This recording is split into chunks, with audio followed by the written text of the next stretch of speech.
Hi, I'm Jane Woodland. And I'm Clarice Carnegie, and this is Great Britain News. Tonight we'll be discussing some breaking news, events that you must go to, and trends that you don't want to miss out on. No, you don't, Jane. So stay tuned. Crops are still refusing to grow as farmers start to become panicked. Hi, I'm Jane, and this is Britain News. Around 7 months ago, at the beginning of the harvesting season, farmers began growing concerned that the crops that they were growing were not looking so great. Now it has turned into a chaotic event, with the government getting involved to see what they can do. Many people are beginning to go hungry and families are starving on the streets. People have begun to consider moving to southern Europe, as it does not look like they are having many issues with this there. The ridiculous amount of cold weather and rain we have been having is not assisting either. England is not the place to be as of right now. Prices on food are beginning to increase. People are beginning to harvest wild berries, anything that is even remotely edible, in fear that something greater has yet to come. We were able to get a quick word with the king in as he was just leaving the palace. Take a look. I advise my people not to fret so much. However, please ration your food to make sure it lasts as long as possible. Me and my council are doing everything we can to end the horrible occurrence. I can assure you that we will be getting more food as quickly as we can.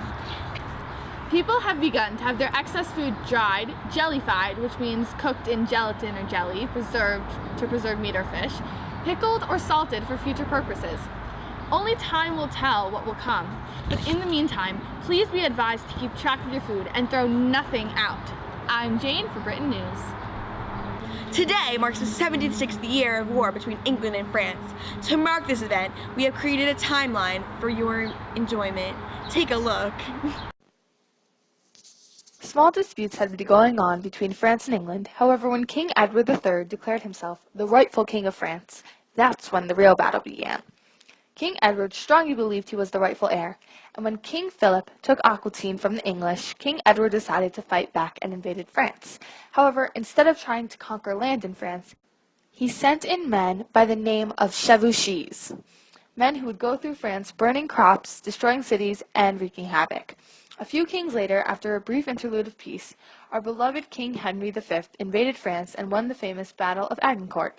The battle consisted of 6,000 Englishmen and 25,000 Frenchmen. As we speak, we know much of southern France is still upset with our control over them, and our soldiers are doing their best to keep them under control. Many other issues have popped up along the way, which is why we are still fighting this war today. Some of these arguments include the control of wool trade, which is very valuable, land control, and the fact that the French support Scotland. While the cards are in our favor as of now, we all just hope for this to be over. Back to you in the studio. We'll be back with the entertainment segment right after these short messages.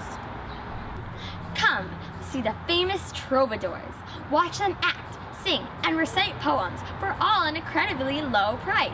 Hear about the tale of the great knight who fell in love with the young princess. Watch the most epic sword battle you've ever seen. Tales too incredible to miss. You will be brought back to tears by the incredible poetry. Child's ticket is just 40 pence. Adult is 100 pence. Elderly is 50 pence. Get them now before they are gone. Performing in the palace on Wednesday and Thursdays from 10 to 8 in the afternoon, starting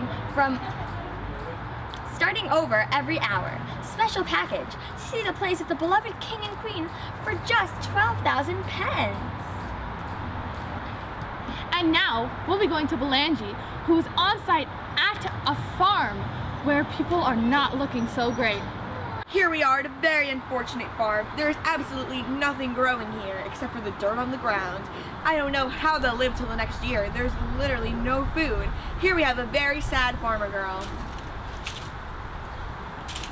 I gotta say, ma'am, things aren't looking so great for us. How unfortunate. Back to you, Jane. We'll be back with even more breaking news after these few short messages from our sponsors. There's a reason why the Tower of London is one of the most iconic buildings of our time. It serves as a fortress, a royal residence, and a home for the Royal Mint and the Crown Jewels, a storehouse for military equipment and weapons, and a notorious prison. The Tower of London, which is over 27 meters high and built from Cayenne stone, is also used to imprison a wide range of prisoners, from deposed monarchs to more common criminals. Also imprisoned there were the two princes, Edward and Richard, ages 12 and 9, who were the sons of Edward IV. They never left the tower alive, and some thought that they were killed by Richard III, their uncle, who took the throne after Richard. From today until next week, we will be having a special offer. If you are one of the 100 writers, we will let you and your family stay here at the Tower of London for 2 nights for free. Address your letters to London, EC3N4AB, United Kingdom. Once again, that's London, EC3N4AB, United Kingdom. One more time, that's London, EC3N4AB, United Kingdom. Have a nice day! And now for the entertainment segment. Are you ready to chew? Today's hip new restaurant is called the Medieval Feast, and the food is to die for. In fact, many animals needed to die to make the food. The best appetizer by far is the boiled calf's feet. It's a delicacy. Those things are just make your mouth water. The dinner specials are usually an option of cow udder or green meat, which is dyed with spinach and other greens. But today, I think they also have eels, which are excellent. I highly recommend getting them. Okay, now here is the chef of the restaurant, Felipe Iglesias, and here he is. I don't normally do interviews. I am an artist with food. I not look at camera. Okay, Felipe, what are your delicacy desserts?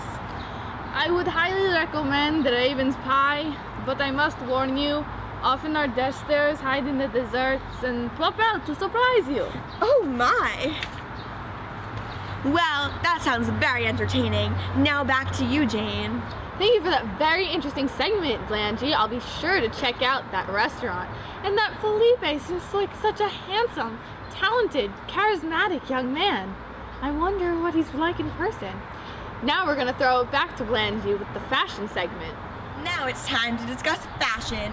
One of the most prominent figures in the fashion world right now are the knights. The knights wear dazzling suits of armor. So what are these suits of armor made out of? So they're oftentimes, and almost always, made out of metal. And now the metal fits their limbs so that they can move their arms and legs. And often it looks like snake scales because every part of their body has little bits and pieces of metal so that they can be very accessible and move all their limbs. They also wear lots of different kinds of helmets. Some with pointy tops, some with smooth tops, and some with visors so that they can lift it up and put it down to protect their eyes and so that they can see. Often this armor weighs very much. It's very heavy. It can weigh from 45 to 65 pounds, which is extremely heavy. And also some knights wear a cloak, some sort of fabric over their metal so that they can protect it from rain and so that they can keep it from getting very hot.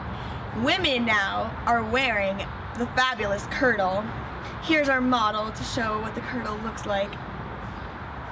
The kirtle is a dress like tunic and a shirt like dress over it to make it more fashionable and colorful. Thank you, you're beautiful. And that's it for the fashion.